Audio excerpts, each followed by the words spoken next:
muchas personas han tenido, al menos de alguna forma, una cercanía con respecto a las funcionalidades y toda la estructura del sistema jurídico de nuestro país. Para el caso de Guatemala, muchas personas han sido testigos bien de sus funcionalidades o bien de sus bajezas. Sin embargo, el día de hoy queremos concentrarnos precisamente en lo que es la herramienta esencial para la correcta aplicación de cada una de las leyes y funciones jurídicas, las cuales rigen absolutamente todo hecho en relación jurídica, es decir, todo hecho que conlleve al menos un trato entre personas, ya sea a través de un contrato o por lo menos las órdenes establecidas para ciertas actitudes y comportamientos que la persona se ve obligada a dirigir en su vida. Y eso es lo que trataremos de abordar en todo este video.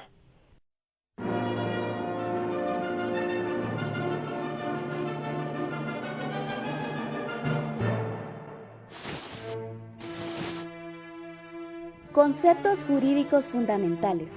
¿Qué entendemos de esto? Principalmente tenemos que tener claro que el derecho está constituido por conceptos que son determinantes para la comprensión adecuada del mismo. Como ejemplo podemos tomar a la música. Esto también requiere conceptos y se puede decir que se conforman del sonido, el tiempo, la melodía, el ritmo, la armonía, entre otros. Y nos damos cuenta que sin estos conceptos no es posible entender y formar la música. Asimismo pasa con el derecho. Es imprescindible que esté formado por diferentes conceptos que son necesarios para entender el derecho como tal. A continuación, se estará ampliando más sobre los conceptos jurídicos fundamentales.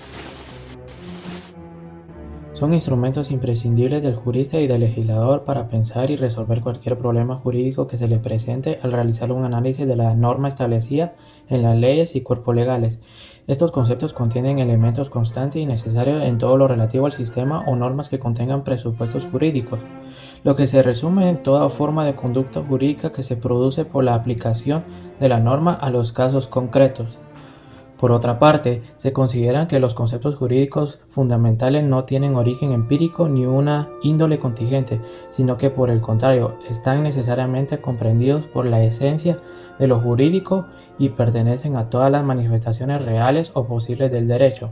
Es decir, constituyen ineludiblemente el armazón universal de todo derecho, primitivo o complicado, justo o injusto, presente o futuro, civil o penal, al concepto universal del derecho y al séquito de nociones fundamentales puras, no empíricas, es a lo que se denomina a priori formal del derecho. Características. Los conceptos jurídicos fundamentales son simplificaciones, son abreviaturas por medio de los cuales comprendemos las propiedades comunes de la diversidad de los elementos percibidos, determinan la estructura lógica y la dinámica del derecho. El proceso de su determinación únicamente se puede elaborar en el pensamiento y el hombre es el único capaz de llegar a conceptos a través de un proceso de discernimiento.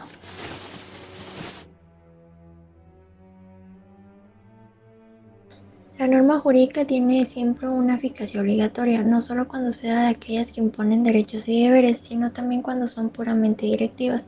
Los elementos básicos de la norma jurídica se componen en dos: el supuesto jurídico, que habla de una ley que delimita el comportamiento de una persona, y la consecuencia jurídica, que surge cuando un sujeto se coloca en situación de incumplimiento de un deber jurídico.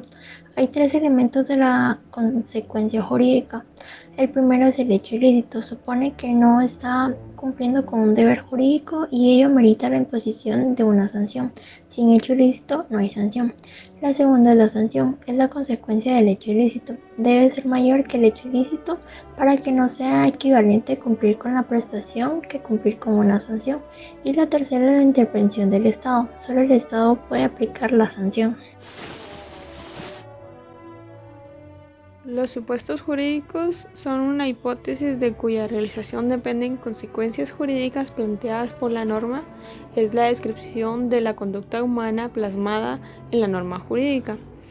Es todo aquello que se supone que va a suceder dentro de las normas jurídicas, la cual es como una condición para que se dé la consecuencia. Las consecuencias jurídicas son los efectos que se producen al realizarse los supuestos jurídicos y que consisten en nacimiento, transmisión, modificación o extinción de derechos y obligaciones. Las consecuencias jurídicas son el resultado de la norma. El ejemplo más visible son las normas con punibilidad penal, el artículo 138 CP español. El que prive de la vida a otro será castigado con la pena de prisión de 10 a 15 años. Si el supuesto de hecho es matar a otro, la legítima consecuencia de este acto es la pena privativa de la libertad, establecida de 10 a 15 años. Las consecuencias del derecho o jurídicas son aquellas situaciones jurídicas concretas que se presentan cuando se realizan uno o varios supuestos de derecho. En los hechos y actos jurídicos vemos una notable diferencia que es la voluntad. En los hechos jurídicos se ven las acciones que tienen consecuencia jurídica, pero es el elemento principal la voluntad humana de conseguir las consecuencias. Están propiciados por el comportamiento de la persona voluntaria o involuntariamente o por un hecho natural. Por ejemplo, en la compra de un bien inmueble, voluntariamente por la persona estará adquiriendo una consecuencia jurídica con una inmobiliaria. En caso de la muerte o el nacimiento será involuntario porque siempre va a tener consecuencias jurídicas. En un desastre natural que arrasa con propiedades existirá una obligación jurídica entre un asegurado y una aseguradora. Un hecho que no ha sido propiciado ni por la naturaleza ni por el comportamiento humano será un caso fortuito, por ejemplo el accidente entre dos vehículos sin culpa de los conductores. Los actos jurídicos, por un escrito, estos especifican una serie de derechos y obligaciones para personas físicas o jurídicas, y en sí el concepto de acto jurídico precede la existencia de un instrumento que lo formalice o lo constate. También hay actos no jurídicos, donde se dejan afuera determinados actos como los que no tienen efectos jurídicos o los que no constituyen una actividad lícita. También a los actos jurídicos los podemos clasificar, y los clasificamos depende del criterio que se tenga, y también se pueden clasificar de distintas maneras. Un ejemplo es que depende del interés que prevalece, ya sea público o particular, y se refiere a actos del derecho público o privados. Unos ejemplos de acto jurídico podría ser el arrendamiento de un terreno para producir, el matrimonio civil entre dos personas o el pago de una fianza. También hay elementos esenciales en el acto jurídico como el objeto, la solemnidad o la norma. La persona o sujeto del derecho se considera sujeto de derecho a un centro de inmutación ideal de deberes y derechos. Esto es aquella unidad sobre la que la ley efectúa inmutaciones directas, arrojándole derechos y obligaciones. Para el derecho, los únicos sujetos del derecho son las personas. La persona natural o jurídica como sujetos del derecho civil es actualmente considerada como su eje central. Jurídicamente, la persona natural tiene como atributo o cualidad esencial la personalidad. La personalidad, en ese sentido, se concibe como la confluencia de una serie de derechos innatos, derivados de la misma naturaleza del hombre, entre los que se encuentra el ser posible titular de derechos y obligaciones. Cuando la persona natural con personalidad jurídica reconocida por el Estado actúa en el marco de una relación jurídica determinada, se convierte entonces en sujeto del derecho. Deber jurídico constituye un derecho subjetivo y una obligación, y que cuando se ordena es obligatorio, pero cuando se prohíbe ya se convierte en una omisión. Existen 5 axiomas importantes. Estos son axioma de inclusión, de libertad, de contradicción, de exclusión del medio y de identidad. Y la cópula deber ser. Se dice que une el supuesto con la consecuencia y constituye una liga lógica, y es vital para la correcta aplicación de nuestras normas. así como también los elementos del deber jurídico, que está formado por 3: sujeto, objeto y vínculo jurídico. Y aunque existen varios modos de clasificar los deberes jurídicos, los más habituales son: número 1, deberes jurídicos positivos, es una obligación de hacer o de dar. Y número 2, deberes jurídicos negativos, consiste en no poder realizar determinados actos o conductas. ¿Qué es un derecho subjetivo? Un derecho subjetivo es una capacidad que tiene una persona para hacer o no hacer algo, o bien para impeler o impedir a otro hacer algo. Es la facultad reconocida a la persona por la ley que le permite efectuar determinados actos, un poder otorgado a las personas por las normas jurídicas para la satisfacción de intereses que merecen la tutela del derecho. La relación jurídica es aquella acción que hay entre dos o más sujetos jurídicos, en donde el cual es posible que algunas de las partes exija al otro sujeto el cumplimiento de determinados bienes o intereses que tengan en común, ya que son términos acordados o preestablecidos ante la ley.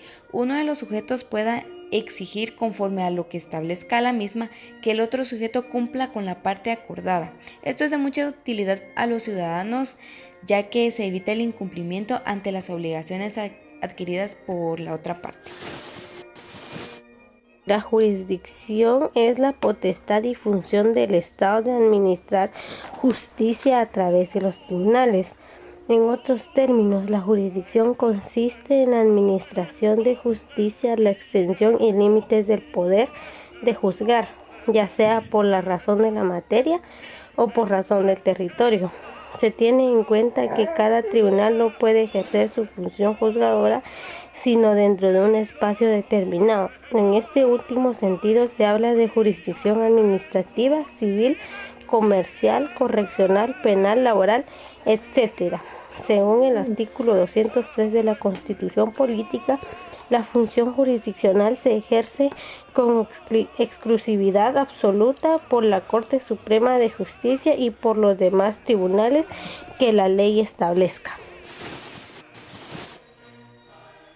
Es el ámbito sobre el que un órgano ejerce su potestad jurisdiccional. ¿A qué nos referimos con esto? Nos referimos a que, dependiendo de cada juzgado, tendrá una competencia en cada uno. Por ejemplo, sabemos de que hay juzgados laborales, juzgados mercantiles, juzgados familiares, etc.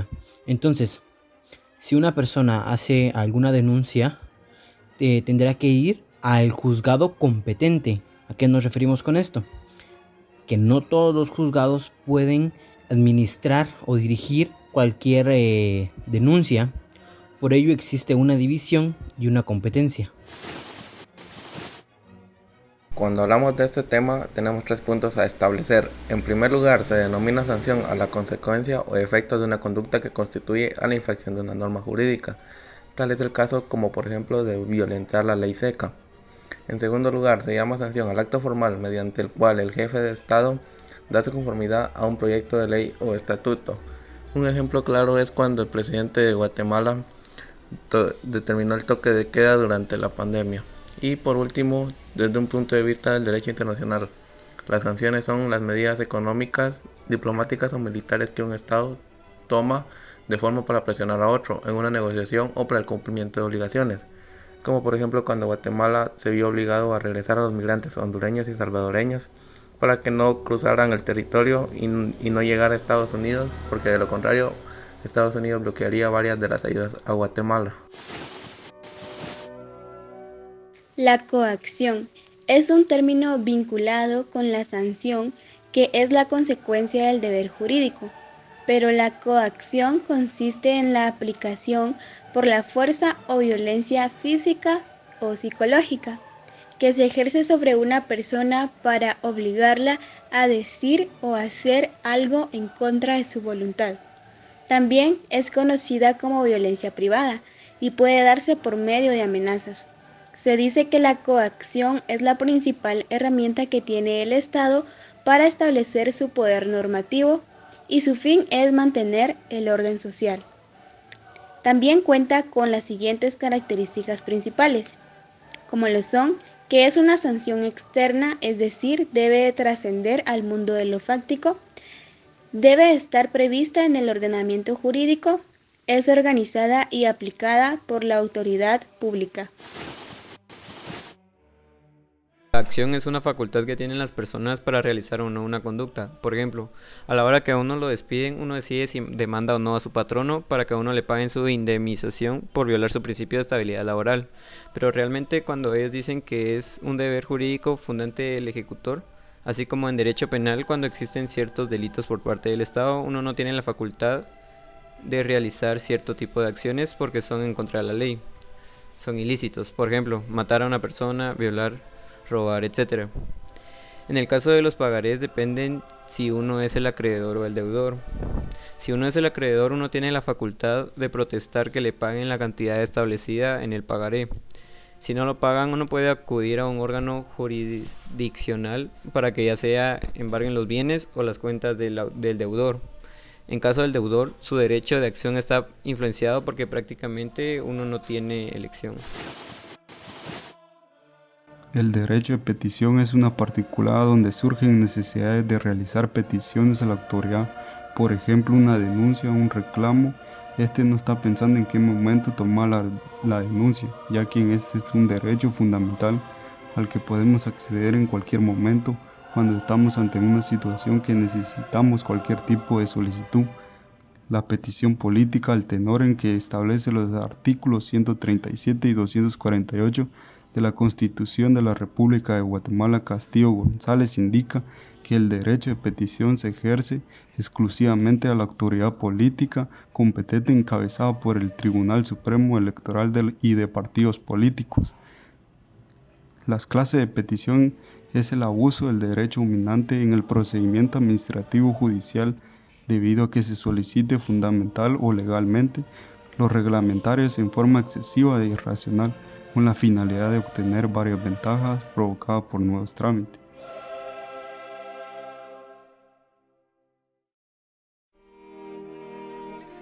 Para concluir con nuestro tema, solo es importante recalcar que los conceptos jurídicos fundamentales son el conjunto de palabras y conceptos usados en las actividades propias de la vida jurídica de las sociedades, ya que si no existieran estos conceptos, sería muy difícil comprender las relaciones de los fenómenos jurídicos que se presentan. Y creo que sin nada más que agregar, acá terminaría nuestro tema acerca de los conceptos jurídicos fundamentales. Solo agradeciéndoles por tomarse el tiempo de escuchar nuestro trabajo. Solamente. Gracias.